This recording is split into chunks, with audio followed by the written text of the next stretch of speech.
It's a real amazing experience to be that close to a wild orangutan. I mean, you really, sometimes they look you in the eye, and you really can see that there's something there. It's different from looking at another animal to look at a great ape like that. They're so closely related to us. There are a lot of challenges photographing orangutans because orangutans are very solitary, which means that they, except for the mothers and their babies, they're traveling through the forest by themselves all day long.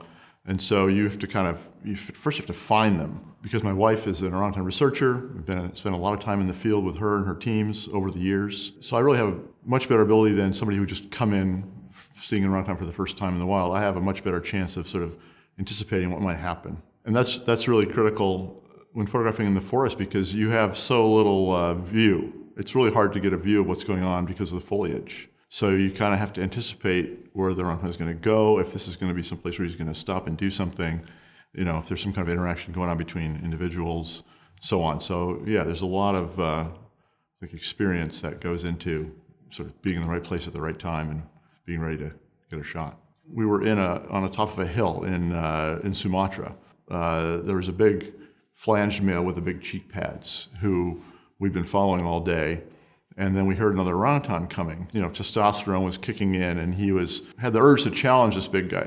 The big male was completely ignoring him. He wasn't even looking at him. And so this guy was just trying to get at least a reaction out of the big male. And so he was sort of shaking the branches and sort of opening his mouth like in this threatening way. I caught that moment when he was making this threat. The Sumatran orangutan, and in Sumatra, there's only about 7,000 left in the wild. They're considered critically endangered.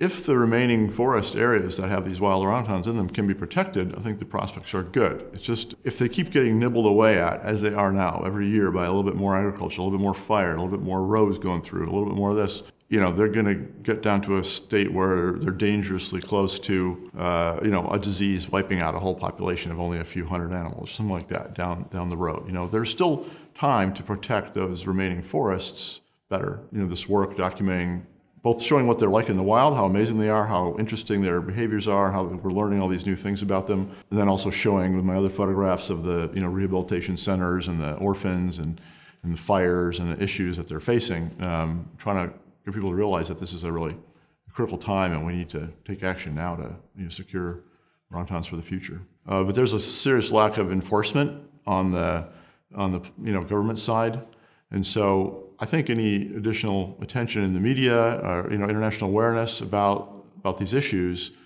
could help to put more pressure on the Indonesian government. And happy to say I have a large following of Indonesians on my social media channels. So when I put up pictures of orangutans, on my Instagram feed, or I show a picture of a burning forest, I get a lot of comments from young Indonesians, who are talking about the issues. So that's been encouraging to me that I see people engaging, speaking up, participating more in, conservation, rallies or meetings and things like that. If enough Indonesians get engaged, it'll make a lot more difference than if a bunch of, Westerners or people outside the country are commenting on what's going on there.